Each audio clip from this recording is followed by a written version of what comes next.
What is going on, guys? This is Miasin. So I noticed in the past couple of weeks that a lot of players are very unhappy and frustrated about the state of Yu-Gi-Oh! And the direction that it is headed to, and I can understand that because, you know, at the end of the day in Phantom Nightmare, the best decks are going to be the fire decks. The cards that you need in order to make the fire decks good are, you know, a little expensive. Wanted, it's like over $100 US or something. Bonfire, pretty much 100 US. And then the Abelstar, which is also like 50 something, which is a little too much. So I can understand when you have to spend like $800 for these 9 cards.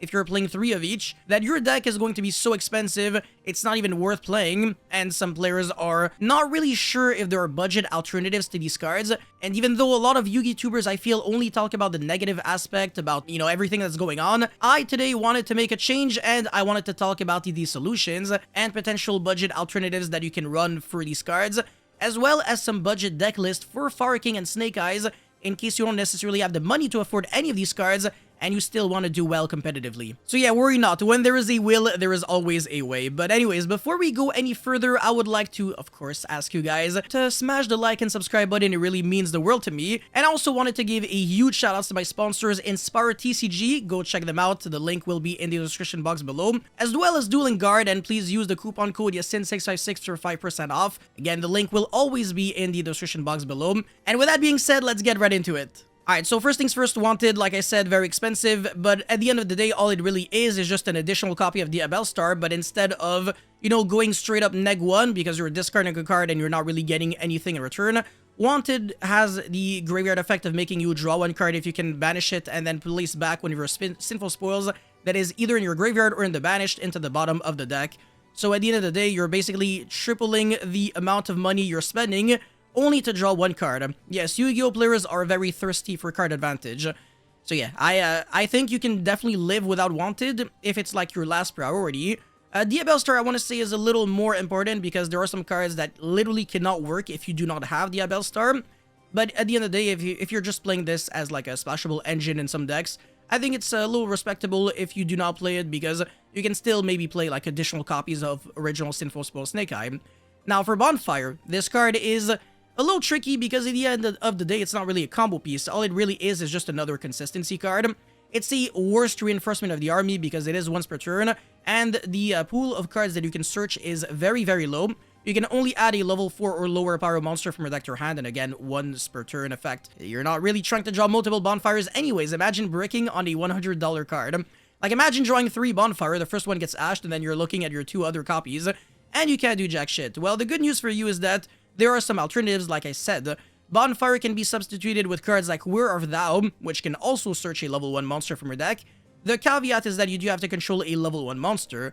Now, if you can search your Populace, that kind of translates to special summoning a Populace directly from the deck, and then you are also searching your original Sinful Spoil Snake Eye, and that is going to be leading to a lot of interruptions anyways. So honestly, it's really not the end of the world if you do not have Bonfire. You can straight up just play Where Art Thou instead, and it's completely fine. Not to mention that I want to say Where Art Thou can actually search more cards than Bonfire because you can actually search really cool cards like Magician's Souls. And this searches any level 1 monster from your deck to your hand, so you can also search Valor or Jolin Logbird with Where Art Thou. Yes, it is really stupid.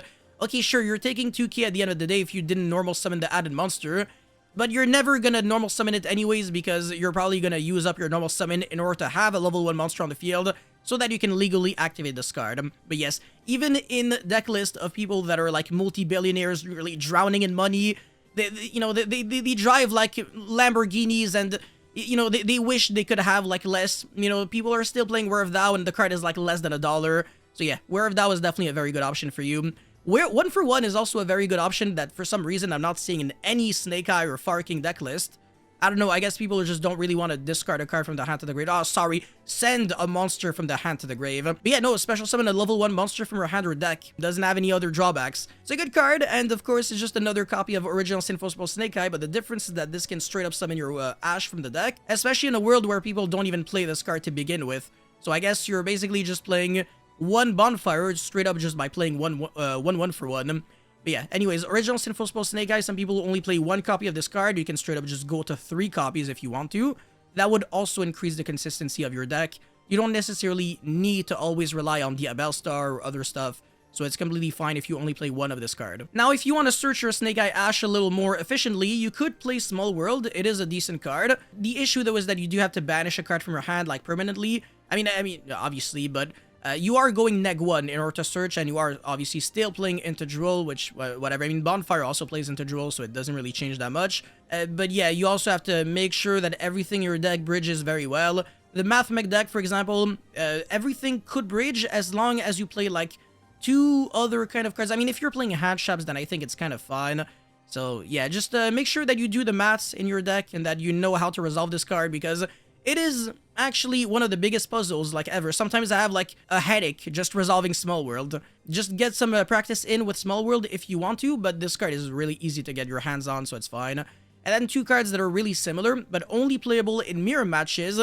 You can straight up get your stuff going thanks to your opponent. Those cards would be Lullabi of Obedience, as well as Made to Order Mermaid Outfitter. Oh my god, I can't believe I managed to do it. So yeah, both of these cards are very good. Lullabi, you can use it like going first or going second. You declare a monster card name, and then your opponent gives you his deck, and then you basically, well, not really, but like you take the monster that you declared, and your opponent either gives it to your hand or special summon it to your field by ignoring the summoning conditions. So if you're calling Snake Eye Ash, I mean, you're always a winner because you're either searching the Ash or special summoning the Ash. Your opponent will most likely give it to your hand, though. And then Made to Order Mermaid Outfitter is the combination of, like, DD Crow and Lullabi of Obedience. So you're banishing a monster from, well, or rather any card from your opponent's graveyard, and then you're searching a card from your deck to your hand with the same name. So going second, you can banish your opponent's Snake Eye Ash and then search your own Ash, or a Populous, or a Garunix, or whatever the hell you want to do. And this card is always very nice going second. But again, it's not really a main deck card. Same thing with Lullabi of Obedience. These cards are especially good in Tier 0 formats when you're already playing, when you're always playing against the exact same decks. Anyways, Magician Souls, like I said, you can play this card if you have like 1 Diabell Star, and then you're gonna be fine. So the combo is that you search Magician Souls with your Where of Thou, and then you've got a bunch of Snake Eye cards that you can send for free, because your Divine Temple gets you like the Populous, for example, or Flamberge, and then you send these 2, you draw 2 cards, which is really nice, and then the Populous can trigger, or the Flamberge summon 2 monsters from the grave. That's pretty insane. And you're also sending the Diabell Star from the deck to the grave, which is relevant because if you can make a Celine, you can revive back the Diabell Star, because obviously it is a spellcaster, and then you can use its effect in order to get your original Sinful Exposed Snake Eye. So even with only 1 single copy of Diabell Star and 0 wanted, you can still have consistent access to Diabell Star, and that is the beauty about it. And also, if you're playing Snake Eye, Dramatic Chase, and Silvera, you can still access your Diabell Star again and again and again, using literally 0 ways to access Diabell Star, only using like Populous to search the Dramatic Chase, and that, I think, is actually extremely good. So that is the exact reason why I said that Diabell Star is a little harder to miss out on than Wanted. Wanted, honestly, like, for sure, you can play, I mean, if you have the Wanted, then it's a huge advantage. I'm not gonna pretend like the card sucks, but if you do not have the Wanted, you can still play very well, at least on a budget. Anyways, Triple Tactic Thrust is a very expensive card, even after the reprint from Maze of Millennia, for a very good reason. Maze of Millennia is absolute, utter garbage. The set is super crap, and the only good cards are ultra rares, and there's like 3 or 4 of them. It's like number 1 Infection Busking, Triple Tactic Thrust, Transaction Rollback, and Bonfire. Everything else in the set makes you lose money guaranteed, and the box is really expensive. So if you're not pulling like a Collector Rare, or a Bonfire, or Transaction Rollback, or Thrust, it's 100% guaranteed you lose money, which is the reason why Thrust is still not dropping that much in value. But the good news is that I don't even think you need this card that much, because at the end of the day, all it really does is just make you search your 1-ofs more easily. But you can just play like more copies of these 1-ofs that you're trying to search anyways, because a lot of them do the same thing, like Change of Heart, Snatch Steal, Mind Control. Mind Control is now 3, and Snatch Steal went from 0 to 1, so we got like 3 extra monster stealing cards from 1 single ban list. I think it's nice, but I would play Change of Heart and Snatch Steal before I play a single Mind Control, because these 2 cards are a little better. Monster Reborn is another very good card that you can play. This card is very similar to Lullabi and Mermaid, whatever, okay? Monster Reborn going second in a mirror match, you can revive back your opponent's monster and get your stuff going thanks to his monster. So it's an extender and potentially an interruption sometimes, and you can even revive back your opponent's Promethean Princess, which obviously makes it so that your opponent cannot interrupt you with his own Promethean Princess, and then you can revive back your monster and play from there. So yeah, Monster Reborn is pretty cool. I wouldn't say it's like super broken, I think it's a good card, but it's not gonna change everything, but you can still mess around with it. And then Triple Tactic Talons, this card is super cheap now. It got reprinted a few times. I think it's like $4, $5, $6, something like that. You can play 2 to 3 copies of this card, no problem. It's a good investment as well because it's never going to be bad. And I don't even think this card will get banned one day. You can definitely safely invest into 2 to 3 copies of this card. Another good investment is obviously Super Polymerization. The fusion monsters are there to stay. Super Poly itself, I think, is a necessary evil for the game. It can be argued that the card isn't even that unfair because it makes going second much more manageable, which I think is welcome in Yu-Gi-Oh! So I do like the design of Super Poly, even though the card is broken. It's the kind of broken card that we need, and you as a budget player, you as a brokey, you need to take advantage of that. So yeah, get your hands on 3 Super Poly. And Forbidden Droplet used to be like super expensive, and now it's worth absolutely less than nothing because it's been bad for like a full year. Because Kashtira was like the best deck, and you know, it was like in a Rise Art and Shifter format, and you couldn't really send the cards to the graveyard as a cost. But now you finally can, because there's less Shifter and obviously no Rise Art. So you can finally legally activate this card, which is not too bad. And the card obviously got some reprints, so the card is very easy to get your hands on 3 copies of. Soul Release is a very old card, and it's only good against Fire King, but it is extremely good against Fire King. If you resolve this card against them, and you manage to break the board that they initially have, they have the worst grind game in the entire world. Because the grind game of Fire King doesn't come from the amount of cards they have in their hand, but rather the cards that they have in the grave. The only exception is when your opponent has an IQ of like 10 billion and goes Sunlight Wolf or cycle back the Garunix from the graveyard to the hand because he already had like another Kirin. In this case, yeah, you can lose. But if your opponent didn't do that and he still has the Garunix in the grave, one of, and you banish it, Soul Release is really nasty. Same thing with Promethean Princess. If your opponent only has like 1 and you can banish it, it's massive. And even your opponent's extra deck is going to be you know, running out of gas like really quickly. Anyways, Cosmic Cyclone, insane board breaker. It's like arguably better than evenly going second. You can banish the Fire King Island, and that's like a full board wipe.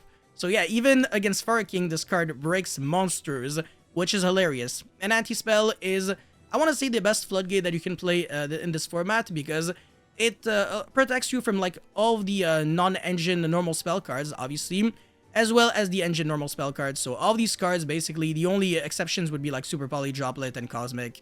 But yeah, Anti-Spell covers a lot of ground. Now, if you don't have the money for SP Lone Knight, I'm not gonna lie, you're kind of screwed because this card is like the one really expensive card that you absolutely need. There is realistically no way you can play without this card. I'm not gonna find like any bullshit excuses.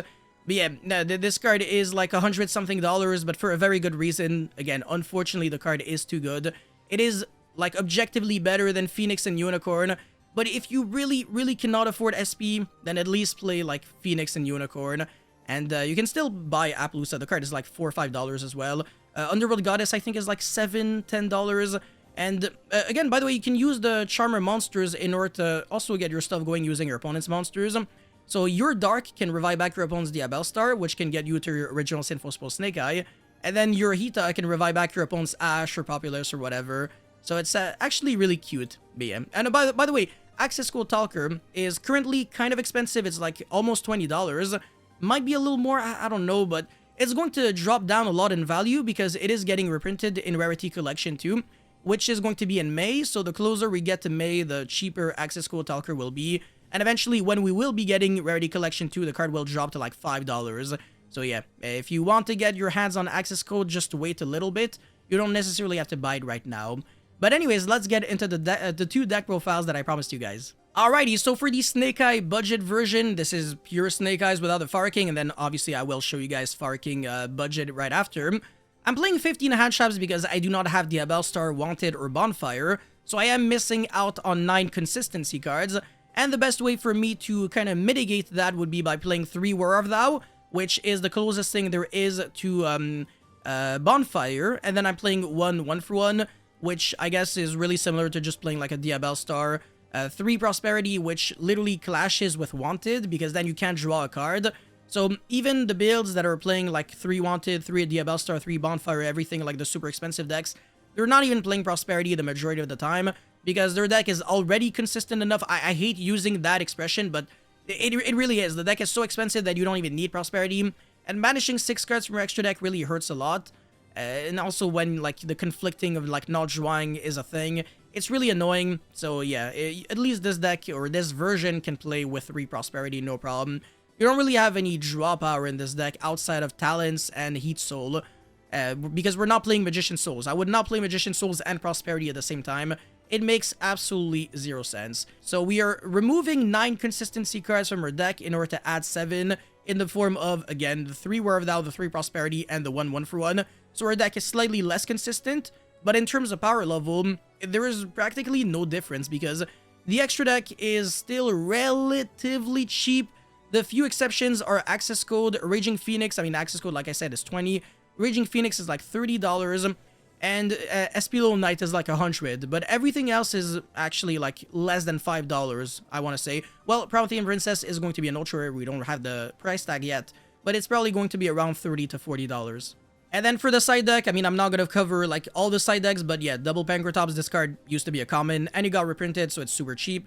Duster is like literally worthless. It got 75 reprints. And then Droplet, this card is also worthless. Soul Release, not super expensive. Cosmic Cyclone, Anti-Spell, and that's about it. So yeah, I mean, it's a very straightforward deck. We've got answers to just about everything because 15 hand shops, obviously, so very defensive.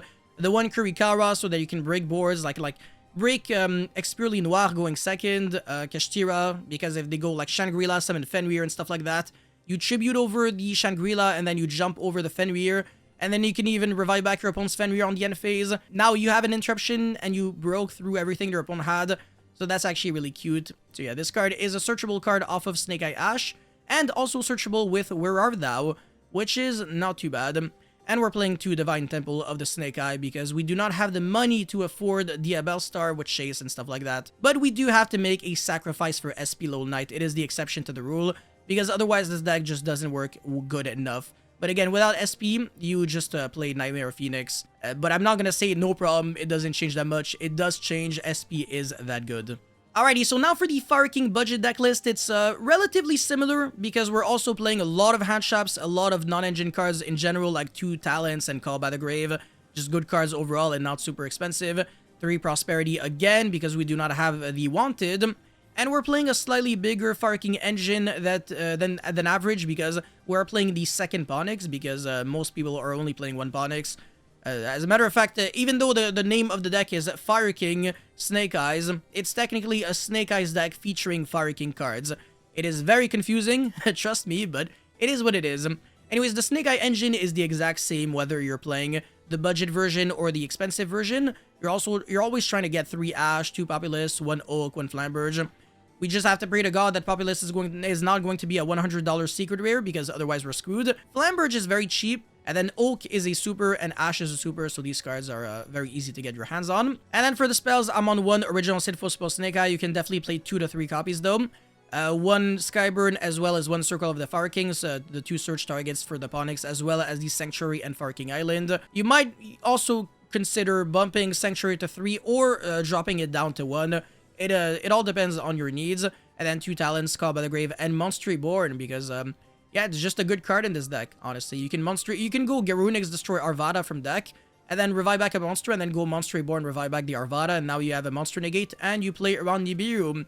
Yeah, this deck is very resourceful. If you know what you're doing, you're basically just always making a big board going first. For the extra deck, 1 Garunix Eternity with the Super Volley targets for the side deck, Raging Phoenix and Zelantis for the OTK, Appaloosa, which again is cheap, Amblo Whale, and everything else was also played in the Snake Eye deck. For the side deck, it's pretty much the exact same as the pure Snake Eye deck. The only difference would be that this time we have Nibiru because we can't really main deck it. This deck has less room for non-engine, as well as a 3 Super Poly because you want these cards for the mirror match, actually. If you can Super Poly for a Mud Dragon against the Fire King deck going second, you have a massive advantage. It's really gonna go well in your favor. But yeah, that's it for this video, guys. Thank you so much for watching. Don't forget to like and subscribe. I'll see you guys very soon. Peace.